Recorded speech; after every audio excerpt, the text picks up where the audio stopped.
What's up, everybody? So as you can see by this title, today I want to talk about real world dynamic range with a full frame camera and a micro four thirds camera. So the full frame camera will be my Sony A7 II, and the micro four thirds camera is going to be this Panasonic G9, which I love, and I'm going to be doing a review on that here shortly. So these pictures are all taken inside, and as I've not been able to leave the house like everybody else, and I've been stuck inside or stuck around the house, I've been trying to figure out ways to stay creative, and I've been taking daily pictures of like things that we just do around the house, kind of help remember this time and what we were going through, and just capture it through images, stuff you see in like Life magazines from the 50s, 60s, 40s, whatever. And so these are the pictures I've been taking. I'm just sharing pictures of our dogs because no one else wants to be on camera, and in all honesty, they're actually the best subjects for this. All these pictures are shot raw, so I shoot in raw. There's a whole debate, if you want to say, about JPEG versus RAW. I say, do you? I like shooting in RAW so I can edit the pictures. You can shoot in JPEG. It doesn't really matter. For this, it does kind of matter, because to get the best dynamic range, you do want to shoot in RAW so that the camera captures as much detail, as much of the image, as much of the detail of the image as possible. If you shoot in JPEG, you can do some of the stuff, but you can't get the full range of the camera sensor. So that's it. This is not a debate about RAW versus JPEG. I don't care. Shoot whatever you want to shoot. I personally like shooting in RAW so I can get the most out of my images. All right, so let's take a look here at this picture.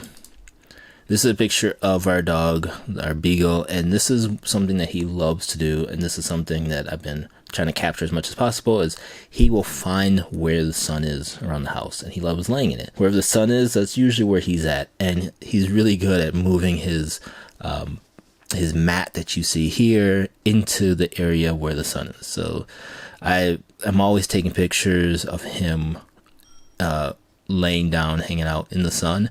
And you can see here, this picture, he's backlit, and so he has a shadow under his eye, and the shadow he's in shadow over here, and it's just an overall darker image. And when I'm shooting these pictures around the house, I'm not worrying about like exposure or anything like that. Usually I'm just trying to capture a quick moment in time. And especially with him, if I hang out a little bit too long, he'll move positions. And so he looked really comfortable, all balled up, trying to keep his head in the fleeting sunlight. And this is what came straight out of the camera. Now, with a little bit of editing, this is what I was able to get from the raw image. So if we look at them side by side, you're able to get quite a bit of detail back in those shadows. So you can see here, his eye is completely in shadow, and when I was able to edit it, I was able to bring it back out. Same with like underneath his chin a little bit, underneath here, and even underneath his elbow joint, you can still get a little bit of detail, like a little bit of fur. I do apologize. There will be a lot of images where you see hair all over his bed. He's shedding, so unfortunately that is how it is. A lot of vacuuming in the house right now. So we're able to pull a lot of detail and a lot of color out back within the image, and not blow out the highlights or keep too much in shadow. So it's nothing like really dark or nothing's overblown. Let's look at this picture here. Now these are all shot on the Sony camera. I'll show you the Panasonic one here in a second, but both of these were shot on with the backlight, the window coming from the backlight. And then I was just petting him. I was like, oh, this is a kind of cool picture. And as you can see in this, straight out of the camera, all this is in shadow. Like his eye, even his nose, and underneath his face, like his shadow. You don't see any of the hardwood floor. And then with a little bit of editing, I was able to bring out, the detail of my hand, his face, not blow out. As you can see here, this was blown out, but recover the highlights from his nose bridge area, bring out the detail underneath his chin, and you can even see some of the detail underneath his dog bed here. Now these next couple pictures are from the Panasonic G9. So the one knock on Micro Four Thirds cameras is that they don't have as good of a dynamic range as a full frame sensor or even like an APS-C size sensor. And that's true because of physics. Like a full frame sensor is bigger than a Micro Four Thirds sensor, but you're still able to get a fair amount of detail, or color, recover the shadows, tone down the highlights very well within a Micro Four Thirds camera. So if we look here right away, like we can see our lab is completely in shadow with, again, the light coming in from the back. So you're not able to see, much detail in her face in the, like when it's straight from the camera. But then with a little bit of editing, you're able to bring out all the detail, even the dirt down here on the floor. But you're able to bring back a lot more detail, like in her face. Even though she's a black dog, you're still able to get detail here. And then what I just noticed is you're able to bring back detail in the curtains. So here the curtains are pretty much blown out, and back here you're still able to recover some of the detail back in the curtains, even a little bit of detail, or recover a little bit of the highlights off of the beagle in the back here. But people say it's a Micro Four Thirds aren't as good for recovering shadows or highlights. They don't have that great of a dynamic range, and it looks very good. Like, I'm very happy with this. Again, this is what she does all day. She goes from one rug to the other laying down, or outside, and lays down a lot. So again, just capturing what these two do in a day.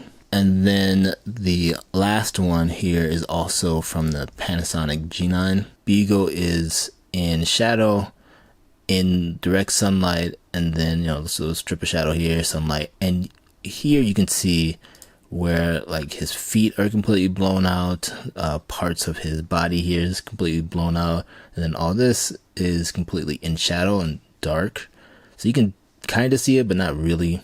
And then on the other side, with a little bit of editing, you're able to recover the highlights off of his knee, pretty much all the highlights off his foot. Not 100%, but that's okay. Like, it's not supposed to be perfect. I'm not trying to get to perfection or anything like that on this image. And then here in the shadow areas, you're able to see, we're able to recover all this, and then also his face and all that. I mean, it just looks really good. It might be a little, the temperature might be a little too warm, but I can edit that later. Just looking at the dynamic range, I really do like what I'm seeing. And I've owned this Panasonic G9 since September. I haven't had a problem with the dynamic range at all. I've shot this camera in low light at like nightclubs and things like that, and it's been perfectly fine. Again, the Sony camera does a little bit better in low light, and also does better with the dynamic range, because it does have a larger sensor, and you're able to go lower in the ISO. But overall, I think both these cameras, if you're looking to pick one up and you were concerned about dynamic range with the like Micro Four Thirds, a newer Micro Four Thirds camera will be perfectly fine. Having looked at all these pictures and having more time on my hands looking at these pictures, looking at the dynamic range of both of these cameras, I'm blown away by both the Panasonic and the Sony A7 II. The Sony, not so much, just because it is a full frame camera, and so I do expect that out of a full frame camera. But the Panasonic, it's, for me, it's more of a video camera. I use it for video here, and I shoot a lot of video for clients and things like that. I've used it for taking pictures, and I was trying to get one camera that could do both, like take really good pictures and take really good video. but I also believe in having a backup, so that's where the Sony came in, and I just like the look of the Sony images a little bit better. After looking at all these images and looking at the dynamic range, the real world dynamic range of these images, I think you can go, you can get really good images and recover images with either a micro four thirds camera or a full frame camera. You don't have to have a full frame camera in 2020, I don't think. Unless you are someone like me who just wanted it and wanted to play with it, and I really do like the look of it now. But if you're on a budget or you don't want really big lenses, because that's the one knock with having full frame cameras is you have really large lenses, micro four thirds is perfectly fine. Again, I'm going to be doing another video about my journey with micro four thirds and my view and how I feel about them, right now. But spoiler alert, you can't go wrong with a micro four thirds camera. Thank you for watching this video. I do appreciate you guys taking your time out of your day to spend it with me as I go through images and pictures and all that good stuff. My hope for this channel is to inspire people to take more pictures, take better pictures, and get comfortable editing pictures and videos with whatever you have, your phone camera or action camera. It doesn't matter. You don't need to buy a $4,000 camera to get good pictures. You can get great pictures from just the phone that's in your pocket right now. I will see you in the next video. Talk to you later. Bye bye.